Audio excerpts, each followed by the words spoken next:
Hello friends, good morning. मैं अपने YouTube channel powerful education में आप सभी का स्वागत करती हूँ। तो आज हम लेके आए हैं बीएसएससी सीजीएल 4 का क्वेश्चन। लगभग 100 क्वेश्चन है, ठीक है, जो एग्जाम के लिए बहुत इंपॉर्टेंट है, जीके है। देख सकते हैं तो एक सेट ही है, ठीक है। तो चलिए हम स्टार्ट करते हैं। अगर हमारा वीडियो पसंद आए तो लाइक और कमेंट ज़रूर करें, ठीक है। तो चलिए हम स्टार्ट करते हैं।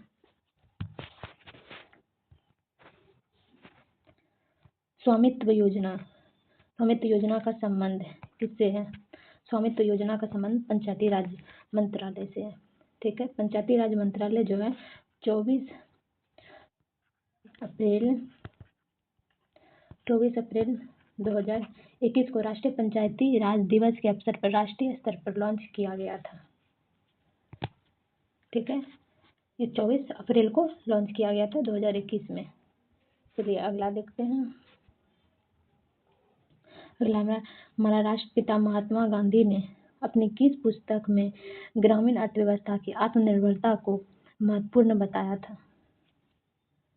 ठीक है, मतलब अगर ये फिर से क्वेश्चन एक बार पढ़ लेते हैं। राष्ट्रपिता महात्मा गांधी ने अपनी किस पुस्तक में ग्रामीण अर्थव्यवस्था की आत्मनिर्भरता को महत्वपूर्ण बताया था? तो किस में बताया था? ये हिंद स्वराज में बताया था, ठीक है। हिंद स्वराज में बताया था। यह पुस्तक को जो है 1910 में लिखा गया था, ठीक है, जो ब्रिटिश सरकार द्वारा एक देशद्रोही पाठ के रूप में प्रतिबंधित कर दिया गया था, ठीक है, उसके लिए लिखा गया था। गांधी जी ने यह पुस्तक जो है एसएस लिडोनन केसर पर लंदन से दक्षिण अफ्रीका की यात्रा के दौरान अपनी मूल भाषा गुजराती में लिखा था, ठीक है।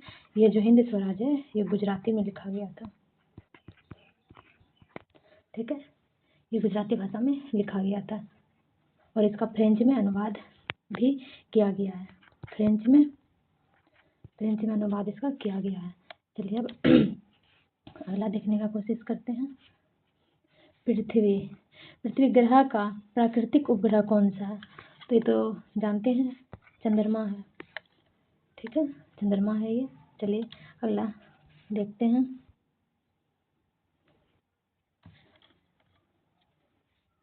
भरतपुर और रणथंभौर राष्ट्रीय उद्यान किस राज्य में स्थित है? तो ये किस राज्य में है?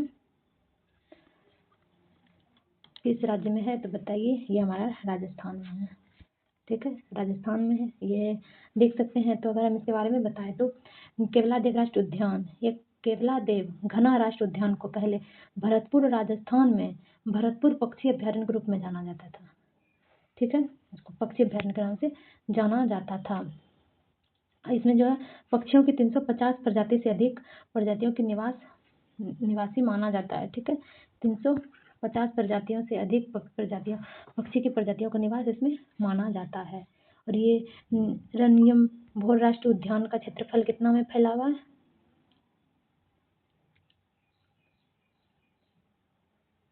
रणथंभौर जो है थंभौर राष्ट्रीय उद्यान, ये कितना एरिया में फैला हुआ है? 392 में, ठीक है, 392 वर्ग किलोमीटर में ये फैला हुआ है, रणथंभौर राष्ट्रीय उद्यान। चलिए अगला देखते हैं। भारत में प्रख्यापित होने वाला पहला प्रमुख पर्यावरण संरक्षण कौन सा है? तो कौन सा है इसमें बताइए। भारत में कौन है? तो ये हमारा जल अधिनियम है, ठीक है। ये भारत में घोषित होने के लिए पहला प्रमुख कार्य करता था, ठीक है। ये जो है भारत में घोषित होने के लिए पहला प्रमुख कार्य करता था, ठीक है। और ये देखा जाए तो 1986 के पर्यावरण नियम उत्सर्जन और निर्वहन मानकों की स्थापना के लिए प्रक्रियाओं को निर्धारित करते थे, ठीक है। चलिए अगला देखते हैं।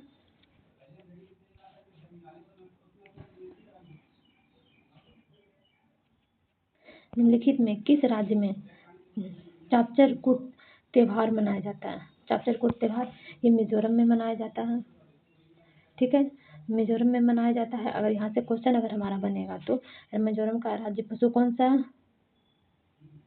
सुमात्रन है, सुमात्रन सिरोह है। ठीक है, यहाँ का जो राज्य पशु है वो सुमात्रन सिरोह है, सुमात्रन सिरोह है। राष्ट्र पक्षी क्या है? ह्यूमन के तीतर या बार टेल्डर तीतर है। ठीक है, तीतर बोल सकते हैं। राष्ट्रीय पार्क क्या है? मुरलेन राष्ट्रीय पार्क मिजोरम, ब्लू माउंटेन राष्ट्रीय पार्क मिजोरम। ठीक है, चलिए हम अगला देखते हैं। भारत का सबसे बड़ा मीठे पानी का जलाशय किस परियोजना के माध्यम से बनाया गया था? तो किस माध्यम से बनाया गया था? इंदिरा सागर परियोजना से बनाया गया था। ठीक है, इंदिरा सागर परियोजना में भारत का सबसे बड़ा मीठे पानी का जलाशय बनाया गया है। ठीक है, मीठे पानी का जलाशय बनाया गया है। ये मध्य प्रदेश में है। ठीक है, ये मध्य प्रदेश में है। और किस नदी पर है? ये नर्मदा नदी पर है ये। ठीक है, ये नर्मदा नदी पर स्थित है। इसमें जलाशय की क्षमता कितना है? इसमें जलाशय की क्षमता अगर देखा जाए तो 60 है, 222 मिलियन टन है। ठीक है, मिलियन क्यूबिक फीट है। ठीक है, क्यूबिक फीट है, जो कि भारत में सबसे बड़ा और एशिया की तीसरा सबसे बड़ा बनाता है। ठीक है, चलिए हम अगला चलते हैं। किस पंचवर्षीय योजना में गाडगिल योजना भी कहते हैं? किसको गाडगिल? ये गाडगिल योजना भी कहते हैं। किस पंचवर्षीय योजना को? तो तीसरी पंचवर्षीय योजना को हम गाडगिल योजना भी कहते हैं। तीसरी पंचवर्षीय का काल क्या था? 1961 से 1966 था। ठीक है, 1900 से 66 था। चलिए अगला देखते हैं। अब अगला देखते हैं। बिहार सरकार द्वारा हाल ही में जारी जाति सर्वेक्षण आंकड़ों के अनुसार निम्नलिखित धार्मिक समुदायों में से कौन सा बिहार में तीसरा सबसे बड़ा समुदाय है? तीसरा सबसे बड़ा कौन है? तो हमारा ये बौद्ध समुदाय है। ठीक है, ये तीसरा सबसे बड़ा समुदाय है। सबसे पहला अगर देखा जाए तो कौन है? हिंदू है। हिंदू है। ठीक है, पहला हिंदू है। और दूसरा क्या है? इस्लाम है। दूसरा इस्लाम है और तीसरा तो ये बौद्ध है हमारा। हिंदू हमारा कितना है? 81% है, 81.99%। और इस्लाम जो हमारा 17.70%। ठीक है, और बौद्ध हमारा कितना है? 0.085%। ठीक है, चलिए तो यहाँ तक हो गया। हम आगे देखते हैं। आरजेडी एमपी मनोज कुमार झा ने हाल ही में संपन्न संसद के विशेष सत्र के दौरान एक भाषण में एक कविता ठाकुर का कुआं का उल्लेख किया है। कविता डैश द्वारा लिखा गया है। तो ये कविता किसके द्वारा लिखा गया है? तो ये लिखा गया है ओम प्रकाश के द्वारा। ठीक है, ये लिखा गया है, ये कविता ओम प्रकाश के द्वारा लिखा गया है। ओम प्रकाश वाल्मीकि जी के द्वारा ये लिखा गया है। इसमें क्या है? ठाकुर का कुआं, जो कि ये कविता नवंबर 1981 में, ठीक है, नवंबर 1981 में ओम प्रकाश वाल्मीकि द्वारा लिखी गई थी। और इसका उल्लेख आरजेडी एमपी मनोज कुमार झा ने संसद के विशेष सत्र के दौरान एक भाषण में किया था। ठीक है, जो कि हम अभी देख चुके हैं। चलिए हम अगला देखते हैं। अगला हमारा क्या है? ठीक है, हाल ही में बिहार राज्य के खेल प्राधिकरण द्वारा द्वितीय बैडमिंटन प्रतिभा खोज प्रतियोगिता का आयोजन डैश स्थिति में इंडोर स्टेडियम में किया गया था। तो कहाँ किया गया था? ये भागलपुर में किया गया था। ठीक है, भागलपुर में किया गया था। इसमें क्या था? जय नारायण कुमार के अनुसार चयनित खिलाड़ियों को बिहार राज्य खेल प्राधिकरण द्वारा हैदराबाद में संचालित गोपी चंद्र बैडमिंटन अकादमी में प्रशिक्षण दिया जाएगा। ठीक है, ये बोला गया था। अंडर 15 बालिका वर्ग की विजेता और 17 बालिका वर्ग की विजेता, जैसे शिवानी कुमारी खगड़िया से थी और अंशिका आर्या समस्तीपुर की थी। ठीक है, इसमें ये तो देख लिया। अब चलिए अगला देखने का कोशिश करते हैं। इसमें हमारे क्या पानीपत के दूसरा युद्ध किस वर्ष हुआ था? पानीपत का दूसरा युद्ध कब हुआ था? 1556 में हुआ था। 1556 में हुआ था ये। ठीक है, ये तो जानते ही होंगे। चलिए इसमें अगला देखने का कोशिश करते हैं। निम्नलिखित में कौन सा बांध रावी नदी पर स्थित है? रावी नदी पर कौन है? थीन बांध हमारा रावी नदी पर स्थित है। ये थीन बांध जो है हमारा रावी नदी पर स्थित है।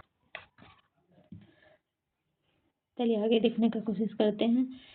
एलोरा की गुफाएं निम्नलिखित में से किस राज्य में स्थित है? एलोरा की जो गुफाएं है किस राज्य में है? ये हमारा महाराष्ट्र राज्य में स्थित है। ठीक है, एलोरा गुफाओं के बारे में चलिए कुछ देखने का कोशिश करते हैं।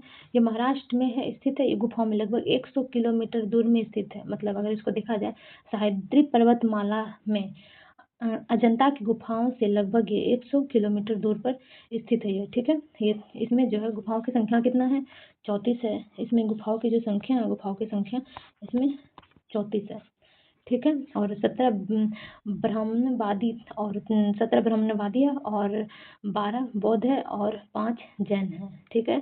टोटल हो गया हमारा 34। चलिए अब हम दूसरा देखते हैं। इब्न बतूता का जन्म देश में हुआ था। इब्न बतूता का जन्म कहाँ पे हुआ था, हमारे मोरक्को में हुआ था, ठीक है। मोरक्को में इसका जन्म हुआ था। चलिए अगला देखते हैं। बिहार में किसके नेतृत्व में सर्वदलीय दल ने साइमन कमीशन का बहिष्कार किया था। किसने किया था साइमन कमीशन का बहिष्कार, इसमें ये किए थे अनुग्रह नारायण सिंह ने किए थे, ठीक है। अनुग्रह नारायण सिंह ने किए थे। अगर इसमें देखा जाए तो ये स्वराज दल की एक शाखा था जो कि 1923 में श्री कृष्ण सिंह के नेतृत्व में बनी थी। हालांकि बिहार से ज़्यादा असर नहीं हुआ था, ठीक है। तो ये जो स्वराज दल का शाखा था जो कि 1923 में बनाया गया था। साइमन कमीशन के बहिष्कार का नेतृत्व अनुग्रह नारायण सिंह ने ही किया था, जैसा कि आप हम यहाँ देख लिए, ठीक है। चलिए हम अगला देखते हैं। लाला लाजपत राय को इस नाम से भी जाना जाता है।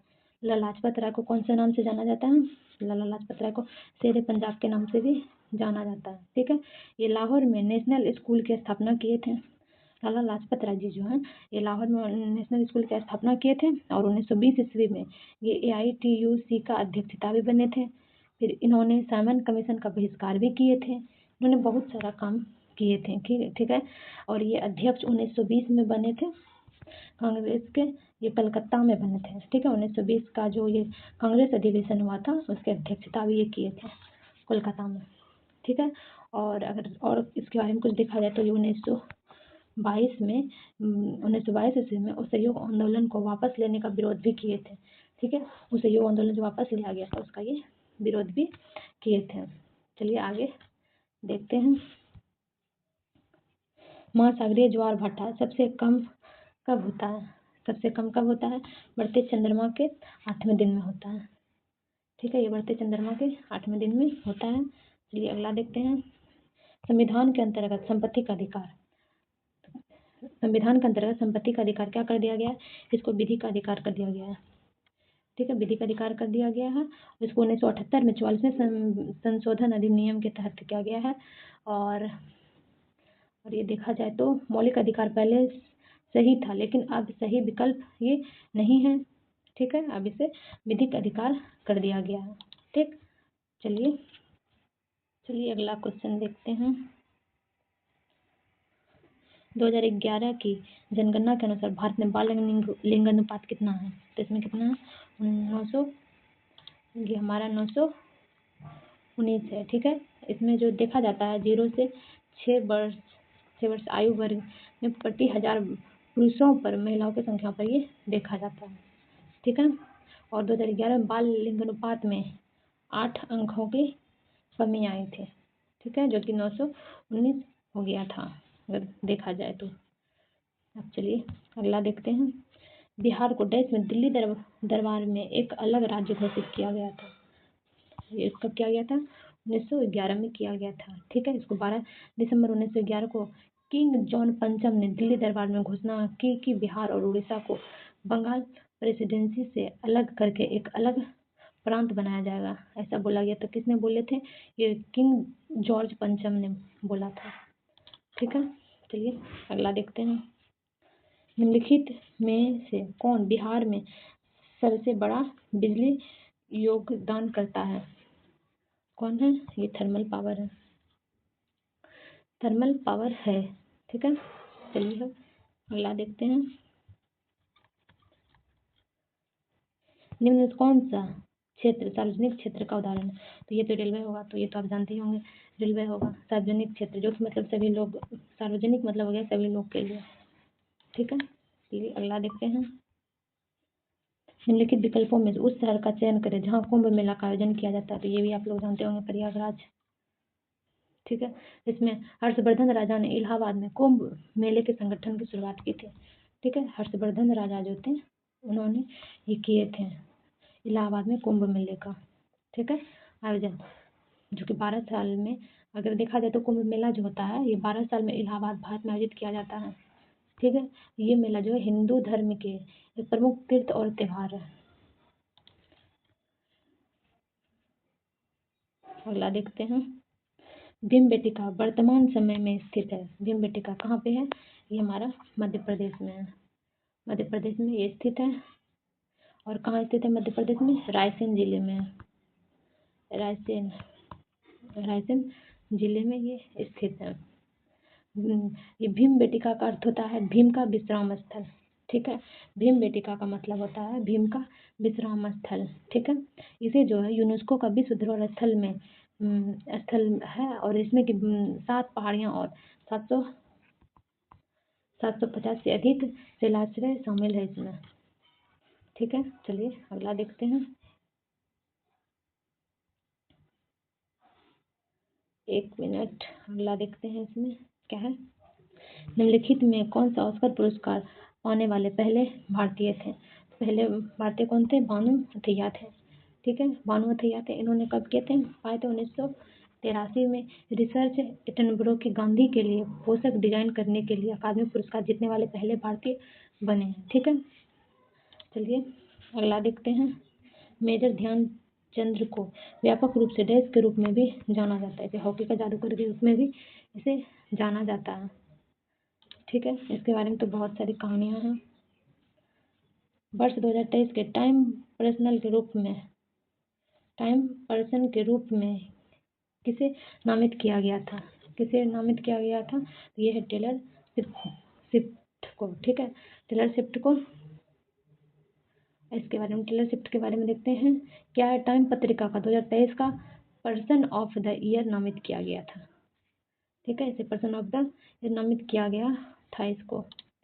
चलिए अगला देखते हैं, हर्यक राजवंश का संस्थापक कौन है? इसमें कौन होंगे? हर्यक राजवंश के, इसमें हो जाएंगे बिंबिसार, ठीक है। हर्यक राजवंश का जो हर्यक राजवंश जो था हमारा 544 ईसा पूर्व से 412 ईसा पूर्व तक था, ठीक है। और फिर देखा जाए तो बिंबिसार 544 ईसा पूर्व से 492 ईसा पूर्व तक था। और ये बिंबिसार जो है ये हर्यक वंश के संस्थापक भी हैं, ये बुद्ध के समकालीन थे, ठीक है। चलिए अगला देखते हैं, 1942 में भारत छोड़ो आंदोलन में बिहार के नेताओं का महत्वपूर्ण योगदान रहा। बिहार के किस प्रमुख नेता को बिहार केसरी के नाम से भी जाना जाता है? उन्होंने भारत छोड़ो आंदोलन को सक्रिय रूप से भाग लिया था। इसमें कौन है? तो ये बिहार केसरी के नाम से श्री कृष्ण सिंह जी को जाना जाता है, ठीक है। ये बिहार के पहले मुख्यमंत्री भी रहे हैं, ठीक है। श्री कृष्ण जी जो है ये बिहार के पहले मुख्यमंत्री भी रहे हैं। इन्होंने भारत छोड़ो आंदोलन में भी भाग लिया था, ठीक है। ये चलिए हम अब अगला देखने का कोशिश करते हैं, निम्नलिखित में से किस भारतीय राज्य में जावा संस्कृति उत्सव मनाया जाता है? जावा संस्कृति उत्सव किसमें मनाया जाता है? झारखंड राज्य में मनाया जाता है, जावा संस्कृति उत्सव मनाया जाता है। ये वो विवाहित आदिवासी लड़कियों के लिए है, ठीक है, जिसका शादी नहीं हुआ है, वो विवाहित लड़कियों के लिए ये पर्व है जावा उत्सव जो मनाया जाता है, ठीक है, जिसमें कि अलग गीत और नृत्य होता है, समझ गए। चलिए हम अगला देखने का कोशिश करते हैं, तापी नदी अपना पानी डैश में छोड़ती है? तो ये अरब सागर में छोड़ती है, ठीक है। ये इस नदी की कुल लंबाई कितना है? 724 किलोमीटर है, ठीक है, 424 किलोमीटर है। और इसे नर्मदा नदी के जुड़वा के रूप में भी इसे जाना जाता है, ठीक है। चलिए अब हम अगला देखते हैं, निम्नलिखित में से किसे चिपको आंदोलन से संबंधित है? किससे चिपको आंदोलन संबंधित है? तो इसमें चिपको आंदोलन किससे है? उनको वृक्ष को काटने की अनुमति, ठीक है, इससे ये संबंधित है। इसके बारे में देखा जाए चिपको आंदोलन जो है ये 1970 के दशक में भारत के उत्तराखंड में ये पर्यावरण आंदोलन था एक, ठीक है, उत्तराखंड से ये शुरू हुआ था। और अगर इसके बारे में कुछ देखा जाए तो ये और इसके बारे में अगर कुछ देखा जाए तो ये एक पर्यावरण को बचाने के लिए था, ठीक है। चलिए अगला देखते हैं, बिहार में किसके नेतृत्व में सर्वदलीय दल ने साइमन कमीशन का बहिष्कार किया था? ये तो क्वेश्चन देख लिए हम भी, अनुग्रह नारायण सिंह थे। ठीक है, इसके बारे में तभी हम देखे थे पिछले क्वेश्चन में। बिहार में किसके नेतृत्व में सर्वदलीय दल में साइमन कमीशन का बहिष्कार किया गया था? ये क्वेश्चन हमारा प्रीवियस ईयर है, इसलिए हमारा ये बार बार दोहरा रहा है। ठीक है, चलिए देखते हैं किस अधिकार को मौलिक अधिकार की श्रेणी से बाहर कर दिया गया था? किसे कर दिया गया था? संपत्ति का अधिकार को। ठीक है, 1978 से पहले संपत्ति का अधिकार संविधान के भाग 3 में निहित एक मौलिक अधिकार था। ठीक है, और इसको कब बदला गया है? 44वें संविधान संशोधन में, जो कि 78 के द्वारा से मौलिक अधिकार की सूची से हटा दिया गया है। समझ गए? चलिए अब हम अगला क्वेश्चन देखते हैं। दिहांग दर्रा भारत के कौन से राज्य में स्थित है? दिहांग दर्रा कहाँ पे? हमारा अरुणाचल प्रदेश में ये स्थित है। ये पूर्वोत्तर राज्य अरुणाचल प्रदेश में स्थित है। ये अरुणाचल प्रदेश को म्यांमार से जोड़ता है। ठीक है, ये जो दिहांग दर्रा है ये अरुणाचल प्रदेश को म्यांमार दर्रे से जोड़ता है, और इसकी ऊंचाई, दर्रा का ऊंचाई कितना है? 4000 मीटर है, से अधिक है। ठीक है, 4000 मीटर से ये अधिक है। चलिए अगला देखते हैं। निम्नलिखित में कौन सा भारत के सर्वोच्च नागरिक सम्मान भारत रत्न से सम्मानित होने वाले पहले संगीतकार थे? ये थे, कौन थे? ये हमारा था MS सुब्बुलक्ष्मी थे। ठीक है, MS सुब्बुलक्ष्मी थे। और ये इसके बारे में अगर देखें तो MS सुब्बुलक्ष्मी को 1998 में भारत रत्न से सम्मानित किया गया था। 1998 में इसे भारत रत्न से सम्मानित किया गया था। ठीक है, चलिए अगला देखते हैं। निम्नलिखित में किस देश की मुद्रा वीर्य है? किस देश की मुद्रा वीर्य है? तो ये है इथोपिया का। ठीक है, इथोपिया की मुद्रा वीर्य है, जो कि जिसको कि वीर के नाम से भी जाना जाता है। इसे 1976 से पहले अंग्रेजी में डॉलर के नाम से जाना जाता था। 1976 से पहले से अंग्रेजी डॉलर के नाम से इसे जाना जाता था। इथोपिया का राजधानी कहाँ है? अदिस अबाबा है। ठीक है, अदिस अबाबा है। चलिए अगला क्वेश्चन देखते हैं। निम्नलिखित में से राष्ट्रीय युवा दिवस किसके जन्मदिन पर मनाया जाता है? तो राष्ट्रीय युवा दिवस हमारा ये स्वामी विवेकानंद जी के दिवस पर मनाया जाता है। ये 12 जनवरी को राष्ट्रीय युवा दिवस में मनाया जाता है। 12 जनवरी को युवा दिवस के रूप में मनाया जाता है ये। ठीक है, चलिए अगला क्वेश्चन देखते हैं।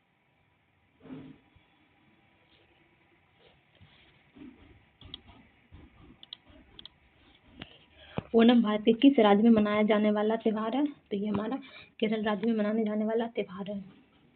ये कब मनाया जाता है? केरल का एक फसल काटने का उत्सव है। ठीक है, जब वहाँ का फसल काटा जाता है तभी वहाँ पे ये मनाया जाता है। ठीक है, तो चलिए हम अगला देखते हैं। विश्व में कच्चे इस्पात का सबसे बड़ा उत्पादक देश कौन सा है? तो ये हमारा चीन है। ठीक है, चलिए अगला देखते हैं। निम्नलिखित में कौन सा भारत का पहला जैवमंडल आरक्षित क्षेत्र है? तो इसमें हमारा आरक्षित क्षेत्र कौन सा है? तो ये हमारा नीलगिरी है।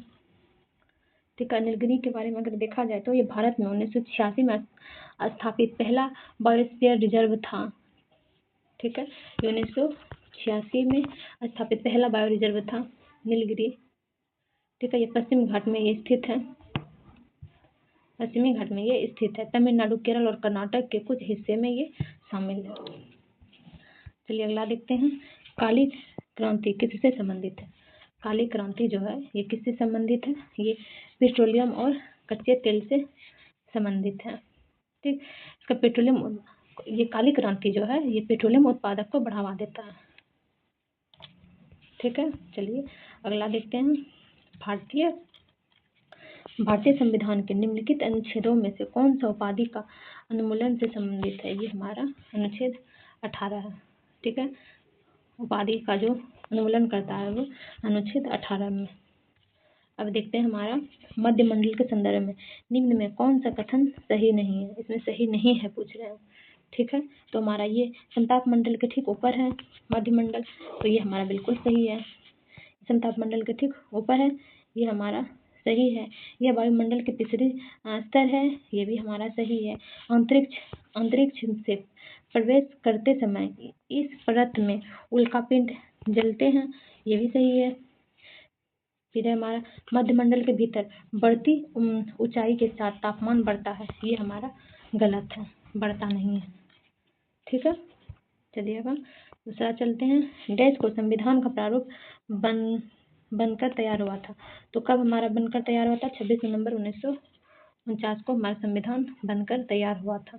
ठीक है, अब इसके बारे में अगर कुछ हम देखें तो संविधान सभा ने, जो संविधान सभा था ना, वो 29 अगस्त 1947 को डॉक्टर भीमराव अंबेडकर की अध्यक्षता में एक प्रारूप समिति का गठन किया गया था। ठीक है, 21 फरवरी 1948 को भारत के संविधान का प्रारूप सभा के अध्यक्ष को सौंपा गया था।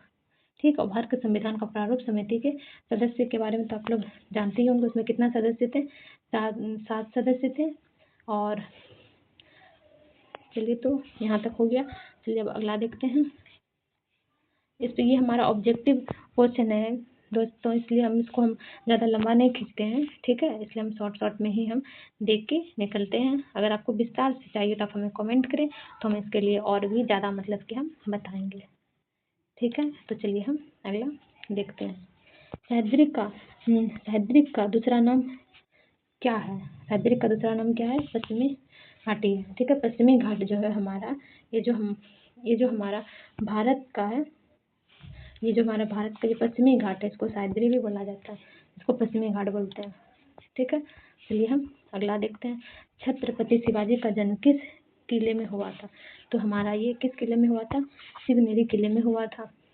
ठीक है, ये 1600, अगर छत्रपति शिवाजी के बारे में देखा जाए तो ये 1630 से 1680 का जन्म वर्ष इसका कब मनाया जाता है? 1630 में, जो कि शिवनेरी किले में हुआ था। ठीक है, इसके अगर पिता का नाम देखा जाए तो इसके पिताजी का नाम क्या था? शहाजी भोसले थे, और माता कौन थी? जीजाबाई थे। ठीक है, चलिए अब अगला देखते हैं। स्टेचू ऑफ यूनिटी किस राज्य में स्थित है? ये हमारा गुजरात राज्य में स्थित है। कितना ऊंचाई इसका? 182 मीटर ऊंचाई है, और फीट में अगर देखा जाए तो 597 फीट है। ठीक है, जो कि गुजरात राज्य में स्थित है। चलिए अगला क्वेश्चन देखते हैं। कुतुब मीनार का निर्माण किस शताब्दी में किया गया था? कुतुब मीनार का ये 13वीं शताब्दी में किया गया था। ठीक है, इसकी ऊंचाई कितना है कुतुब मीनार का? 238 फीट है। ठीक है, ये एक पतली मीनार है जो कि 5 मंजिलों में विभाजित है ये। ठीक है, और ये किसने निर्माण शुरू किया था? ये था हमारा इल्तुतमिश थे। ठीक है, चलिए अब स्टार्ट करते हैं। भारत में खनिजों में सबसे समृद्ध पठार कौन सा है? ये हमारा छोटा नागपुर का पठार है। ये कहाँ पड़ता है? ये झारखंड में पड़ता है। छोटा नागपुर पठार जो है झारखंड राज्य में पड़ता है। मुख्य रूप से ये गोंडवाना चट्टान से बना हुआ है। ठीक है, जो कि दामोदर घाटी में विशाल कोयले भंडार और हजारीबाग क्षेत्र में दुनिया में अभ्रक के मुख्य स्रोत में एक है। ठीक है, अभ्रक के लिए भी। चलिए दूसरा क्वेश्चन देखते हैं। 1930 में मुस्लिम लीग के अध्यक्ष कौन थे? मुस्लिम लीग के अध्यक्ष कौन थे? मोहम्मद इकबाल थे। ठीक है, मोहम्मद इकबाल थे 1930 में इलाहाबाद अधिवेशन में। ठीक है, और इसने जो है मोहम्मद इकबाल को उनकी प्रसिद्ध कविता तो जानती होंगी, जिसका है सारे जहां से अच्छा। ठीक है, इसका प्रसिद्ध कविता है। चलिए अगला देखते हैं। बुद्ध चरित्र की रचना करने वाले कवि अश्वघोष किस शासक के दरबारी थे? ठीक है, किस शासक के? अश्वघोष जो है किस शासक के दरबारी थे? तो ये कनिष्क के दरबारी थे। कनिष्क का काल क्या था? लगभग 1900 वर्ष के। ठीक है, कनिष्क शासन लगभग 1900 वर्ष के थे। अश्वघोष और अन्य बौद्ध विद्वानों ने संस्कृति में लिखना शुरू किया था उस टाइम। ठीक है, जो कि ये अगर देखा जाए कनिष्क का शुरू से 1900 पहले था इसका शासनकाल लगभग। ठीक है, 72वीं ईस्वी में ये कुंडल वन कश्मीर में आयोजित किया गया था, जो कि चौथा बौद्ध संगीति था। ठीक है, चलिए हम अब अगला देखते हैं। हड़प्पा का प्रसिद्ध लोथल स्थल कहाँ स्थित है? हड़प्पा का प्रसिद्ध लोथल कहाँ?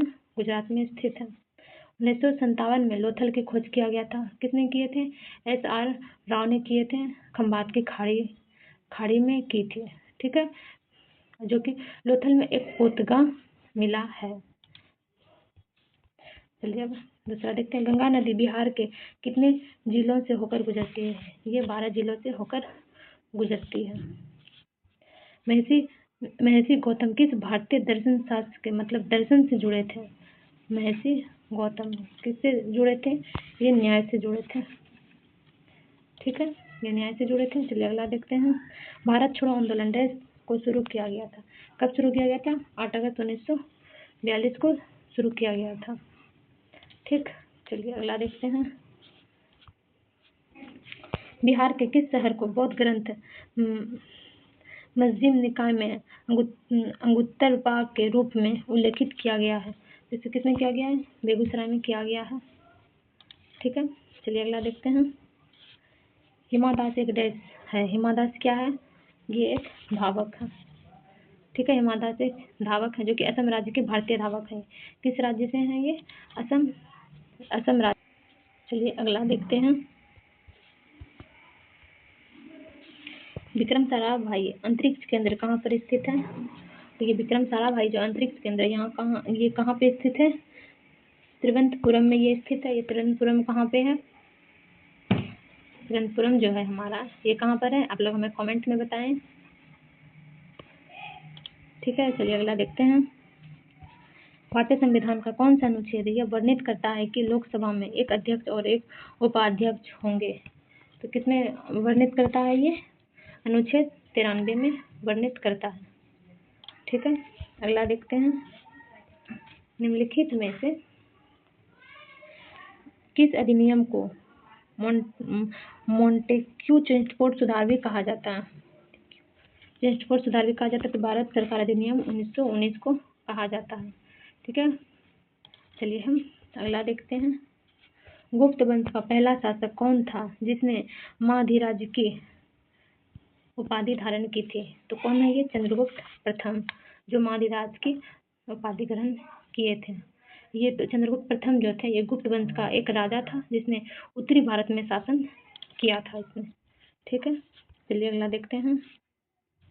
निम्नलिखित में कौन सा राष्ट्रीय उद्यान पूर्वी हिमालय उप क्षेत्र में सबसे बड़ा आंतरिक क्षेत्र है? तो सबसे बड़ा आंतरिक क्षेत्र कौन है? नामदफा राष्ट्रीय उद्यान आंतरिक क्षेत्र है पूर्वी में, जो कि नामदफा राष्ट्रीय उद्यान है ये हमारा, ठीक है। ये सबसे बड़ा आंतरिक क्षेत्र है जो कि अरुणाचल प्रदेश में है। चलिए अगला देखते हैं।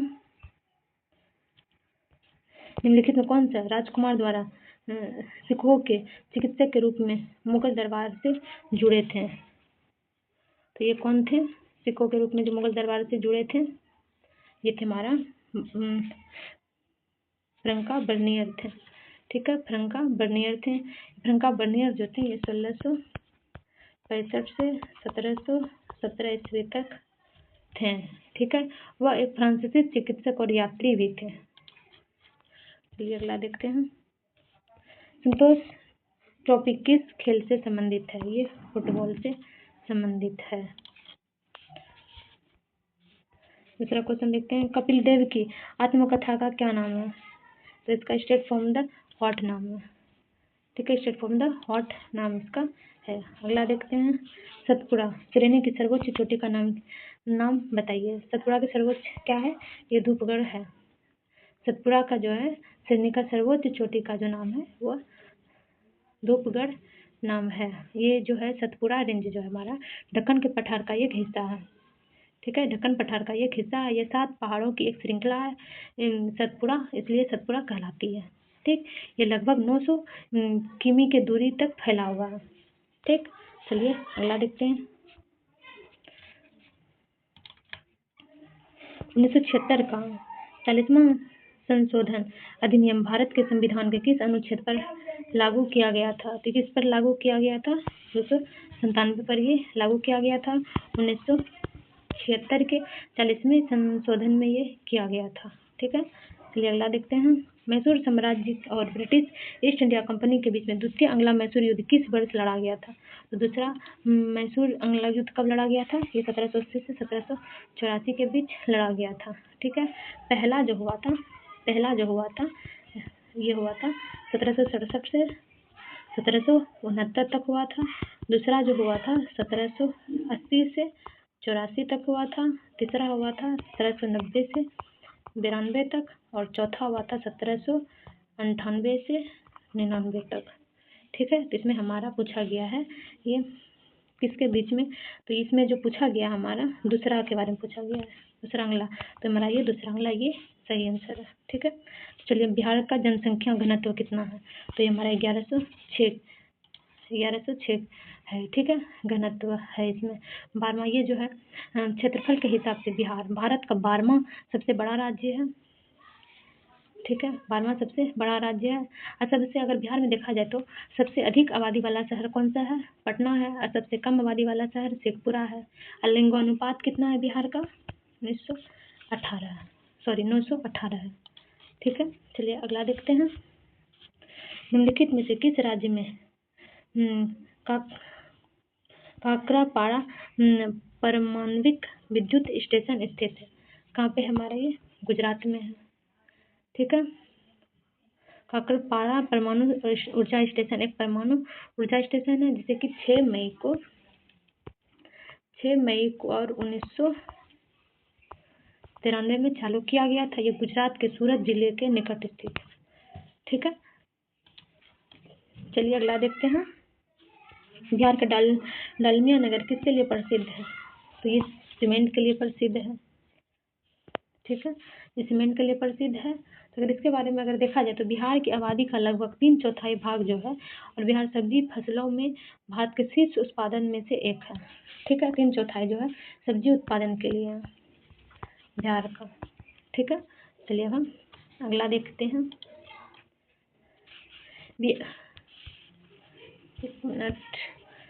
निम्नलिखित में से क्या भारत और श्रीलंका को विभक्त करता है, तो कौन करता है, ये हमारा पाक जलडमरू करता है, अलग करता है भारत और श्रीलंका को।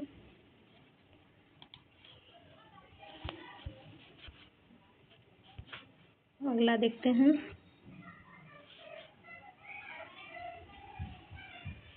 एक मिनट दोस्तों,